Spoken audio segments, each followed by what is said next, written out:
40 years ago, most of this was desert.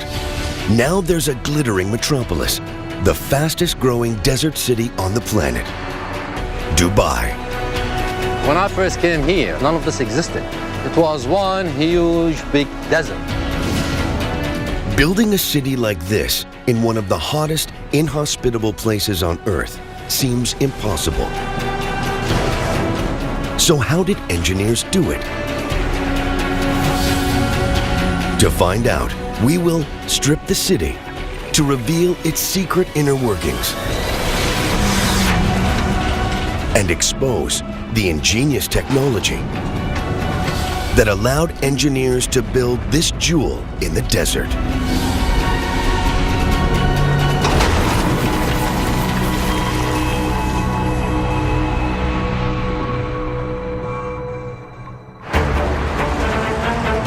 "8 a.m. in Dubai.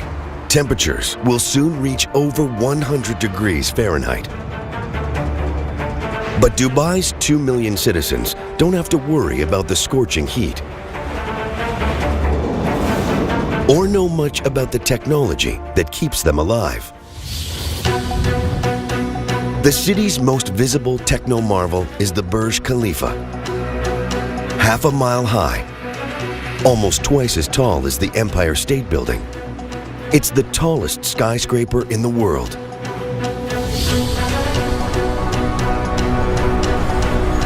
Tearing away its glass skin reveals a hive of activity. Up to 35,000 people can live and work in this gigantic greenhouse. What stops them from being roasted alive? The short answer? Water. 200,000 gallons a day for this building alone. Finding this much water in one of the driest places on Earth was a huge challenge when the building boom began 40 years ago.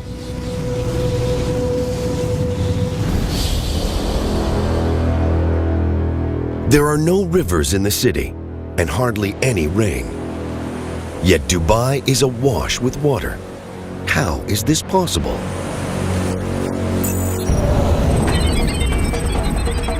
The answer lies 50 miles to the east in the Hajar Mountains. Geologist Catherine Goodenough knows this area like the back of her hand. She's part of a team that's producing an extremely detailed geological map of the United Arab Emirates. We've covered pretty much the whole of the UAE, done something like 30,000 observation points. We have to drive every track, we have to try and drive over most of the desert, we've had to climb mountain ridges and walk up wadis. Basically had to cover the whole country. On her mapping mission, Catherine discovered signs that the Emirates weren't always as dry as today. Here in this deep mountain valley, this wadi, we've got evidence of water everywhere that we look. The wadi itself is V-shaped. That pretty much tells you that the valley has been carved out by flowing water. And then we can see that all the rocks around here have been smoothed off, just planed off and eroded by the action of water. 2 million years ago, Dubai was a really wet place. Where the skyscrapers stand today, mighty rivers flowed through a lush, fertile floodplain. But over time, temperatures rose and the rivers ran dry. As the desert swallowed the area, the water seeped away. But it didn't all vanish. Some of it moved underground. And today, it's still flowing through the rocks deep under the city.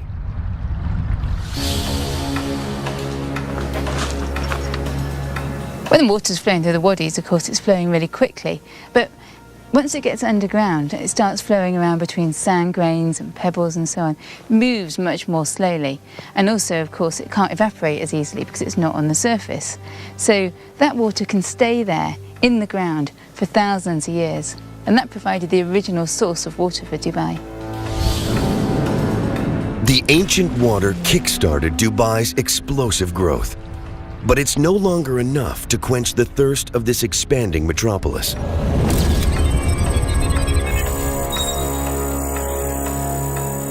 Today, the city relies on huge desalination plants that turns seawater into fresh water. But pumping the water around the city and into skyscrapers like the Burj Khalifa is a formidable challenge.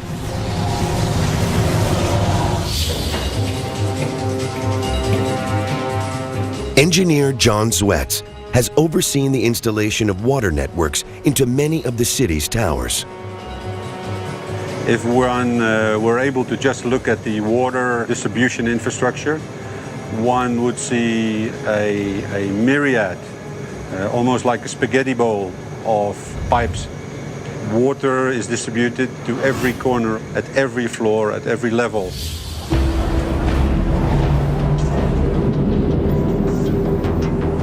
Using a single giant pump to pipe water right to the top of a building as tall as the Burj Khalifa would be dangerous. Forcing water this high up takes extreme pressure, which could make the pipes explode. So engineers pump the water up in stages. First, to a huge reservoir on the 40th floor. Then, to a series of 200,000-gallon tanks, until it reaches the top of the building. Then the water simply flows back down under its own weight.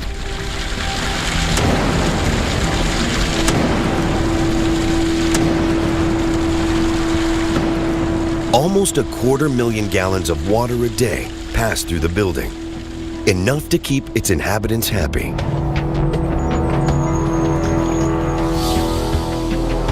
Engineers use this clever technology all over the city. Today, John's team is finishing up the water network in the Princess Tower, the world's tallest residential building. They must push water up 100 floors, more than 1/4 of a mile.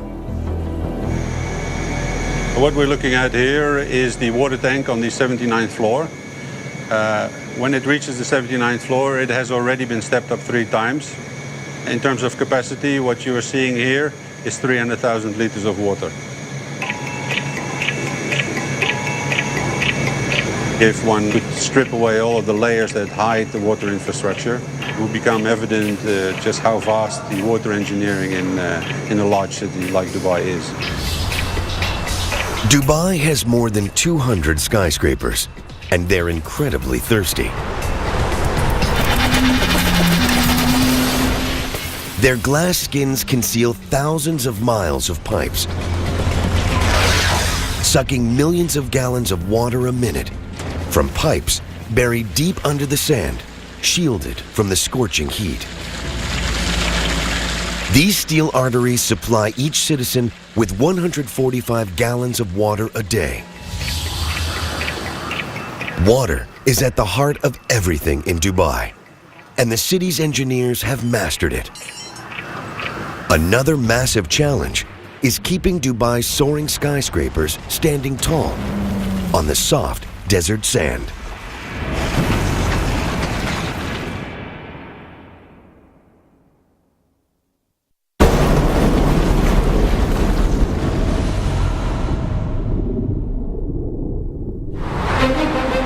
This is the most impressive street in the Middle East, Sheikh Zayed Road in Dubai. It's crammed with over 50 skyscrapers, more per block than in Manhattan. Each tower weighs up to 250,000 tons.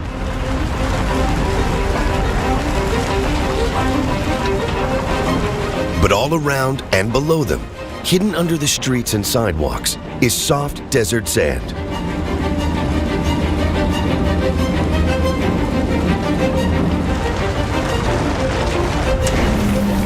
The big challenge for Dubai's engineers is to stop these towers from toppling over. This is the man who knows how it's done, engineer Nasser Nasser. His latest colossus is more than 600 feet tall, the Burj Boulevard Tower. Now, is this the latest drawing which we have? When I first came here, none of this existed. It was one huge big desert. The only way to move around here was only in four-wheel drive. Now look at that. You have one of the most sophisticated and luxurious towns all over the world. The Burnside Boulevard is a steel and concrete Goliath. This building weighs about 100,000 tons. But that's a pretty heavy load. You need some solid foundations to take this load and distribute it. And solid foundations need solid rock to rest on.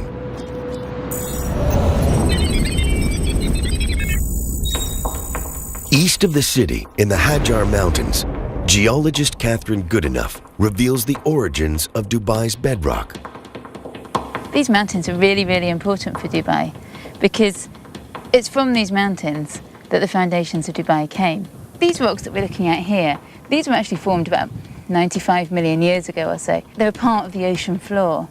But then kind of huge tectonic forces and compressional forces squeezed that seafloor and pushed these rocks up onto the edge of the continent, where they are now.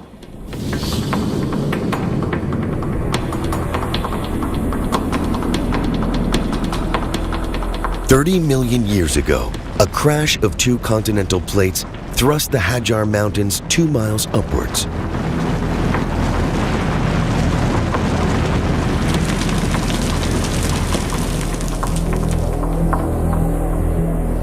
Over millions of years, water raining down on their peaks ripped rocks away from the mountains and washed them all the way to Dubai. Here, they formed a thick layer of rubble. It's still visible today, where a road cuts through the hills. What I can see here is basically a pile of rubble, and it's made up of rounded rocks like this one. And because they're so rounded, I know that these lumps of rock were brought here by rivers. And what happened then was that fluids flowed through that gravel and started to deposit carbonate minerals. And that's these kind of whitish minerals here. And those carbonates formed a cement. The carbonates cemented the rubble from the mountains into bedrock. Today, this is buried up to 130 feet under the sand. That's why Dubai is one of the toughest places in the world to build skyscrapers. In normal countries, you have the bedrock at a very shallow depth. So then you go into it a few meters, and that would be the length that you require to hold the high rise.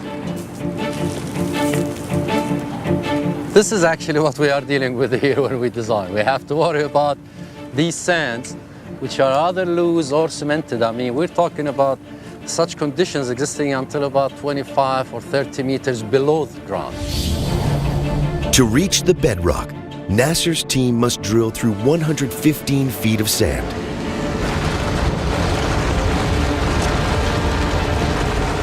They fill the holes with a thick clay slurry to stop them from caving in. Then they drop in long steel cages and pump 100 tons of concrete into each hole. This hardens into a rigid pillar called a foundation pile. In Manhattan, a building like this needs just a handful of piles to stand up. In Dubai, it needs 250. They squash the ground under the skyscraper into a rock-solid foundation. That's the secret of building tall in Dubai.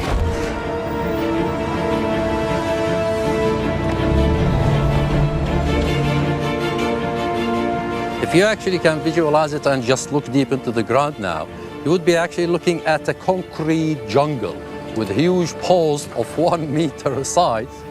We have about 250 of them under this tower, and they stretch down to about 36 to 40 meters deep. A building like the Burnside Boulevard needs over 75,000 tons of concrete. Casting it in the desert heat is nearly impossible. Imagine in the summer, the temperature outside rotates around 50 degrees Celsius.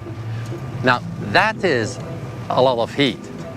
If you start in the morning, for example, and you hit the high temperatures at 12, 1, 2 o'clock, then your concrete will simply be spoiled. You cannot. You're going to have such big cracks, you're going to have to destroy it. Cracks can cause buildings to crumble, so Nasser's team always works through the night to keep Dubai's skyline growing.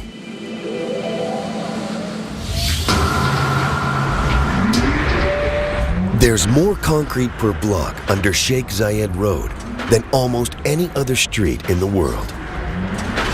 But without these piles, Dubai as we know it would not exist.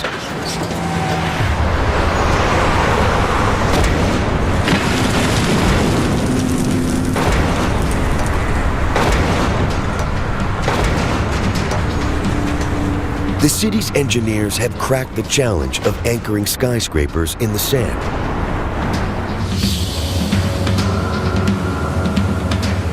But they must also protect them from the ferocious desert wind.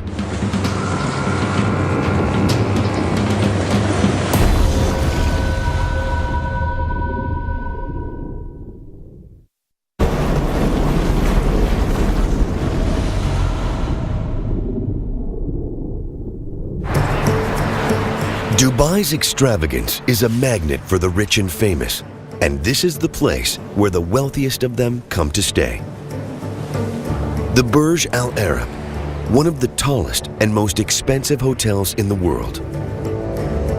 A week in this 7-star palace could set you back $100,000.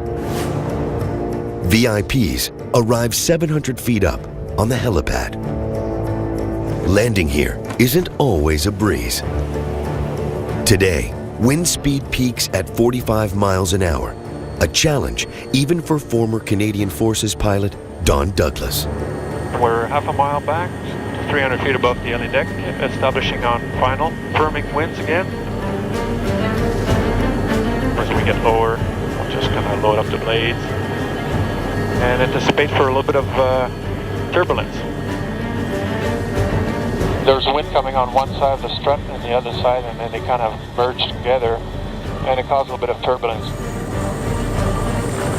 We're getting closer and slower, still on glide path, and we're going to start feeling the winds.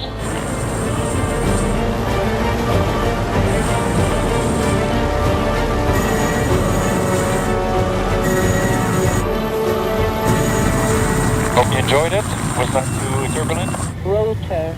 No. Welcome back to the Burj Al Arab. Warning. Today was hairy, but it can get worse. The wind in Dubai can hit 80 miles an hour. Protecting buildings from these storms is another challenge for the city's engineers.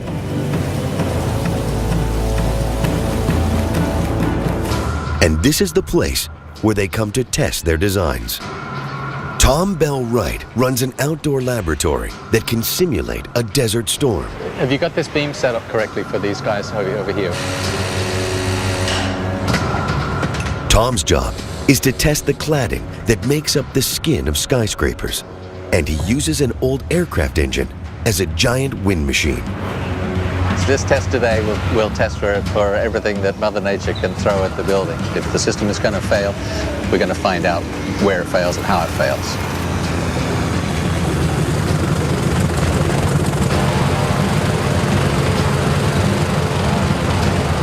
As he brings it up to full speed, it will be generating about 145 kilometers per hour. The crew add water into the mix, so even tiny cracks in the panels show up. If the inspectors spot just a trace of water inside, the design will fail.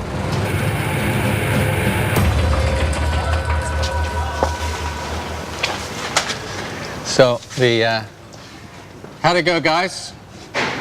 All good, I'm told. So that's that test out of the way. This dynamic test is a great test that are representative of the real weather that we get. It's the kind of forces that buildings have to be built to resist. But it's not enough just to protect the outer parts of a building. In the Burj Al Arab, the most impressive technology lies hidden under its skin. The winds blowing across the Gulf are so strong, they could bend or even break the building's concrete core. So engineers wrap the Burj Al Arab in a strong steel frame. bolted to a steel spine. An exoskeleton. This ingenious invention spreads the force of the wind and stabilizes the concrete core. Hidden inside the skeleton are shock absorbers. These move against the direction of the wind and reduce the motion even more, so guests can sip their expensive cocktails without feeling seasick.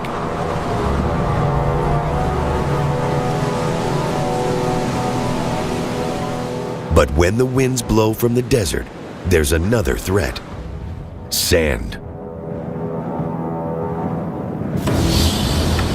Powerful sandstorms can appear totally out of the blue. They race towards Dubai at ferocious speeds, pelting thousands of tons of sand across the streets. The most violent sandstorms can shut down the city for days.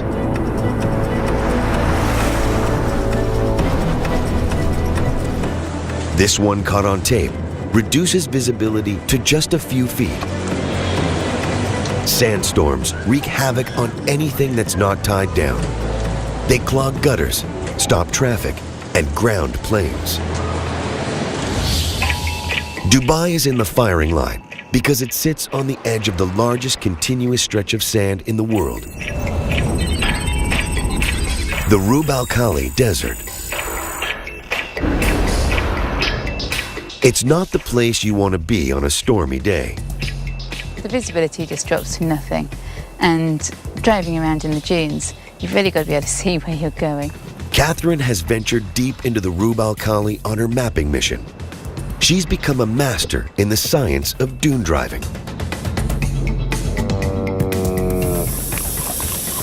If I didn't deflate the tyres like this, there'd be a really very high chance of getting stuck.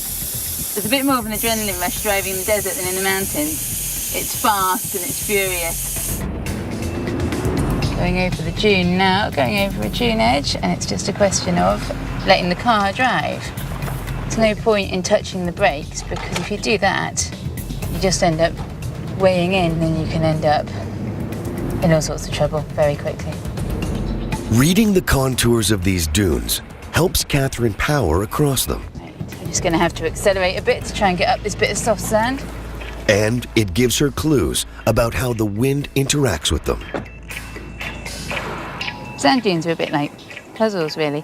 There's quite a lot of information in them. Heading up this dune, I can see that the shallow side is where the wind's coming from, blowing the sand grains up the shallow side, and then they're blowing off down the steep side. It's quite breezy today, but most of the sand is still just rolling along the surface of the dunes here. As the wind gets stronger, it starts to pick up heavier grains of sand. When they crash back down, they release a myriad of dust particles. These billow high up into the air in dense clouds of driving sand. When they finally hit Dubai, they're not a welcome sight. Especially if you're the man in charge of health and safety at the Burj Al Arab. The sandstorm will build up from the inland, and you can basically see it's like a big cloud that is running up here. The cloud is covering the whole of Burj, and we're looking at a speed of approximately 15 to 20 knots when it will hit the Burj. Everything is full of dust, everything gets dirty. 4 times a year, armed with jet washers, a daring crew get ready to launch themselves off the Burj Al Arab to give it a good scrubbing. This is a high-risk event because these people are completely relying on the ropes and the harnesses which they are wearing. The gusting wind makes this a tough job. It's currently running at 10 knots now, so it's getting very close to that borderline where we need to stop work and get the people back from the sail. It takes 14 nights to wash all the sand off the Burj Al Arab and make it gleam again for the visitors. Most of Dubai's wealth comes from a geological treasure, oil. Extracting it is another major challenge for engineers.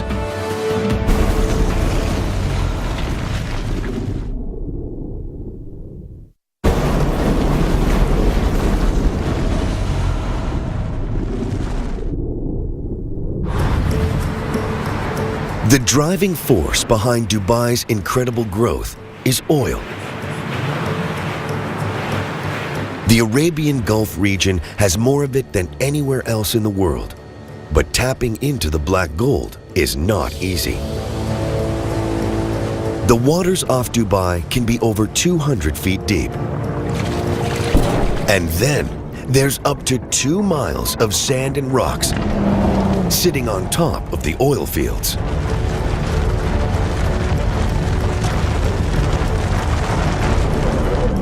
Finding and exploiting those precious reservoirs is a real challenge.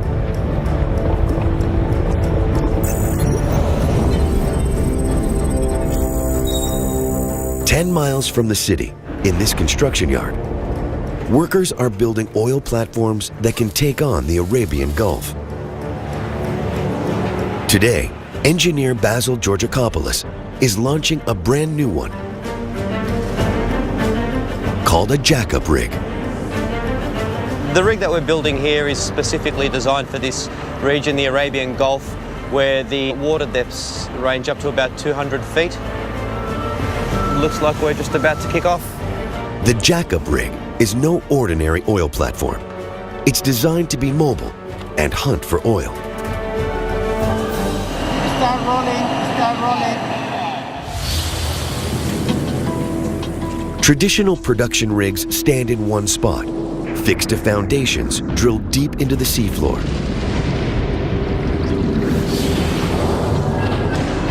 A jack-up rig is less restricted.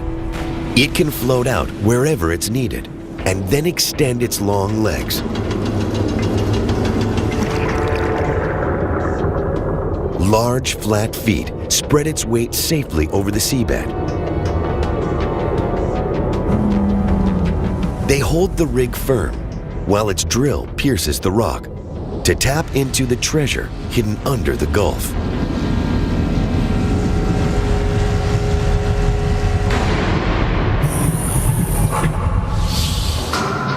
A rig like this costs $165 million to build, and we can have up to 1,000 people working on it at any one time. Such a big investment is only worth it because the returns out here are immense. The Arabian Gulf holds over 500 billion barrels of oil, the bulk of our planet's known oil reserves. How did so much oil end up in one place? Answers lie 15 miles north of the city, in a shallow lagoon.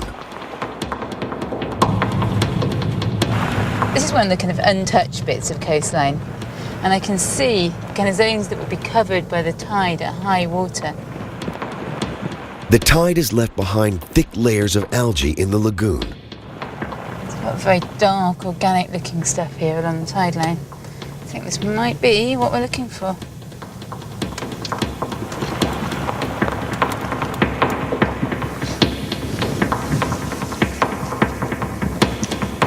Wow. This is amazing. It's almost like a bit of old leather. But actually, it's a sheet of living organisms, or the remains of living organisms. The ancestors of these tiny organisms made the oil in Dubai. 200 million years ago, the area would have sat at the bottom of an ocean.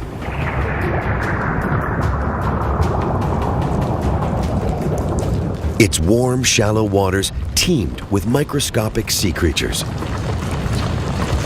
As they died, they formed a carpet of cadavers on the seafloor. Sediments settled on top, increasing the pressure and heat below. Over time, this transformed the dead sea creatures into oil.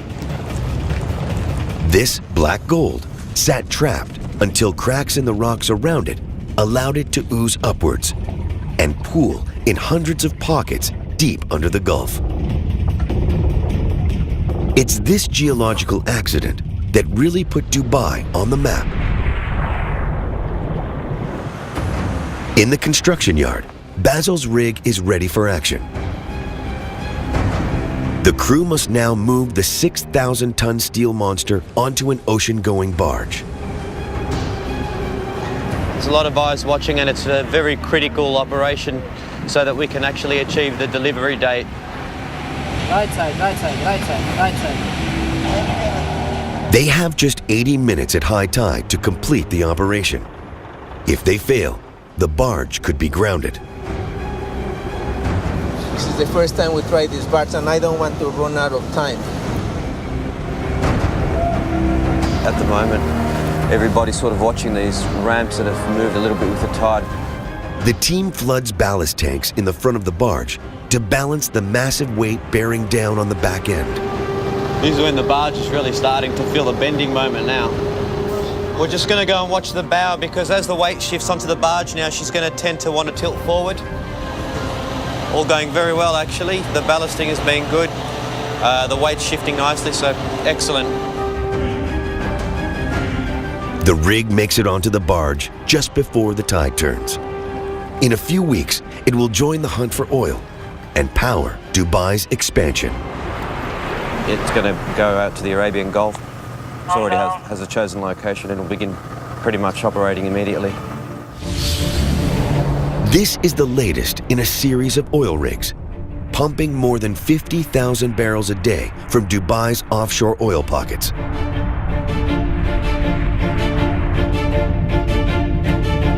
Together, they generate more than $1 billion a year for the city. Oil helped Dubai explode into the thriving economic hub it is today. But as more and more people flock here in search of a paradise retreat, the city is running out of space.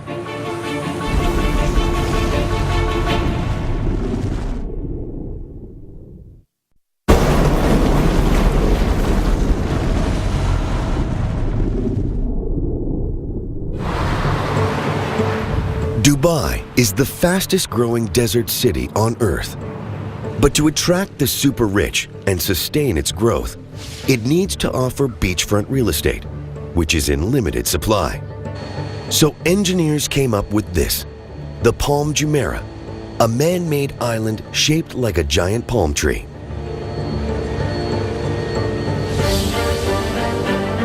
It's a monumental feat of engineering. Pulling the plug on the ocean reveals its true scale.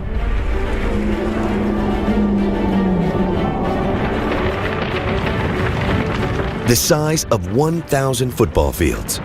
It sits inside a barrier made from over 7 million tons of rock. 150 million tons of sand create space for over 5,000 homes. A luxury island resort built right into the ocean. Akil Kazim has witnessed the island's rise from the deep. This obviously came out of a certain need, and at that point Dubai did have a very short shoreline that left very little space for luxury beachfront properties. It added 70 kilometers to our existing shoreline. This works very well because it's got a very large circumference.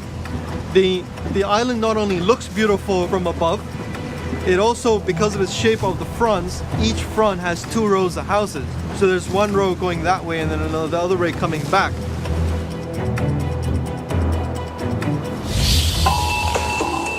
Man-made islands like the Palm are the ultimate way to expand the waterfront in Dubai. And this is the type of machine they use to build them. The cutter suction dredger, Khalij Bey.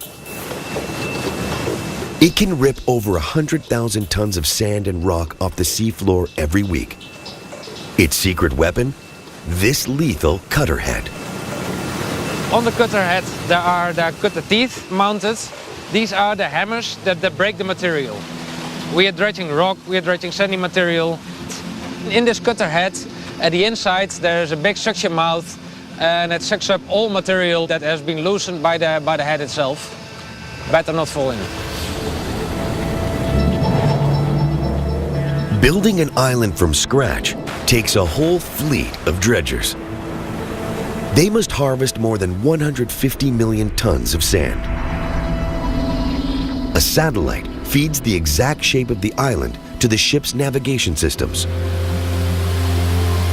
Pipes shoot the sand back into the sea until the rough shape of the island rises above the surface. Finally, boats with huge suction pumps smooth out the edges.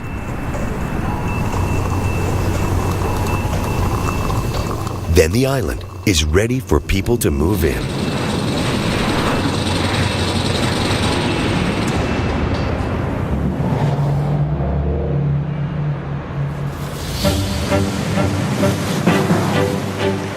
To buy here, you need cash.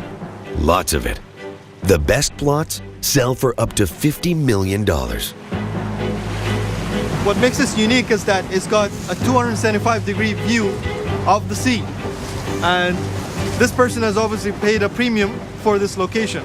A plot like this would typically go for about 170 million dirhams. You would obviously be someone to whom money is no object. Building into the sea is the way to go in Dubai, and the coastline has changed dramatically. Construction crews have used over 800 million tons of sand to create more than 900 city blocks of land in the sea. That's enough sand to bury New York Central Park more than 4 feet deep. The islands have created space for up to 3 million people, and there are plans to build even more. Together, they'll make the city shoreline 7 times longer than it was.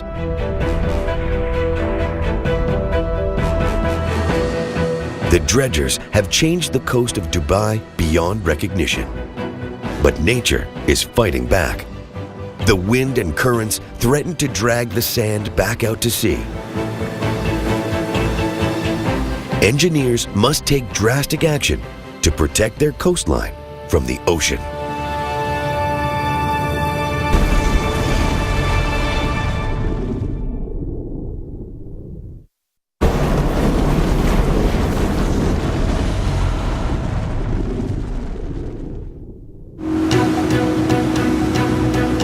Miles from Dubai's coast, a team of divers is heading for the city's latest mega project.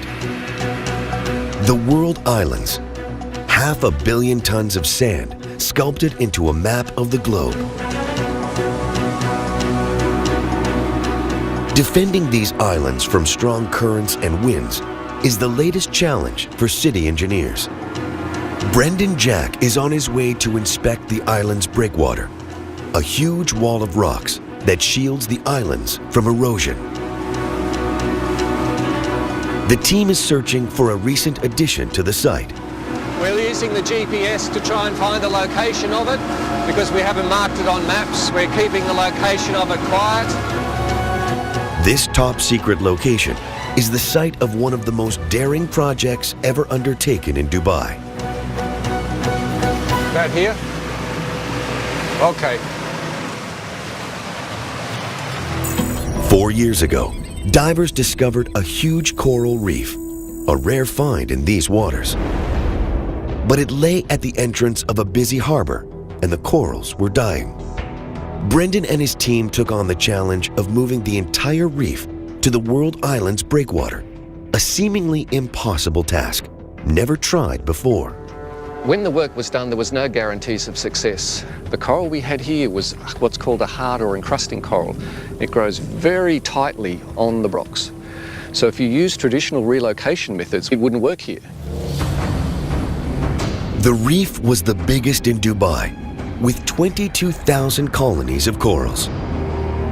If the team tried pulling them off the rocks one at a time, they would kill 1 out of 3.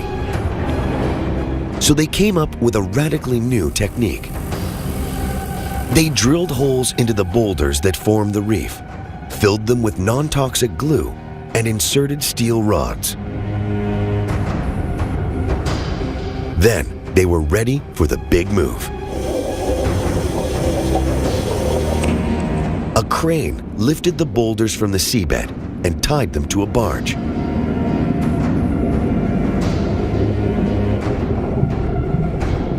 Now the crew could tow the corals 9 miles to their new home, so they never left the water.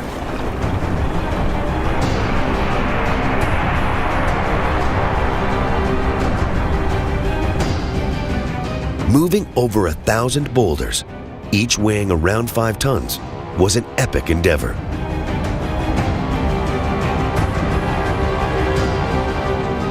The team had to tow them out to the World Islands and gently lower them onto the breakwater, hoping the corals were undamaged. They have been spread over the space of 10 football fields to give this coral the best chance it possibly has for survival and for growing more coral out here on the reef. Today, Brendan's divers are checking on the corals to see how they're doing. Ready to dive? Okay. Rough weather stirs up the water. The swell that we're experiencing today is exactly why the reef is here. It is to provide that physical protection for the islands that have been created inside the breakwater. Normally, 1/3 of all relocated corals die. But on first count, over 90% on the World Island Reef are alive, a unique achievement. They must be on their way back up. How's it looking? Very, very, very healthy. Good, good. The reef is doing its job. Now that coral is adding to the protection for the existing breakwater that is on the world. So it fulfills a function engineering-wise, but also in terms of jump-starting the ecological growth on the natural breakwater that we have built out here. Moving the reef cost $10 million, but it's money well spent to protect Dubai's coastline. Ingenious inventions like this, hidden beneath the skin of the city, that defend its coast, suck oil from rock, anchor towers in the sand, and pump water up skyscrapers, made Dubai rise up from the dunes and become this jewel in the desert.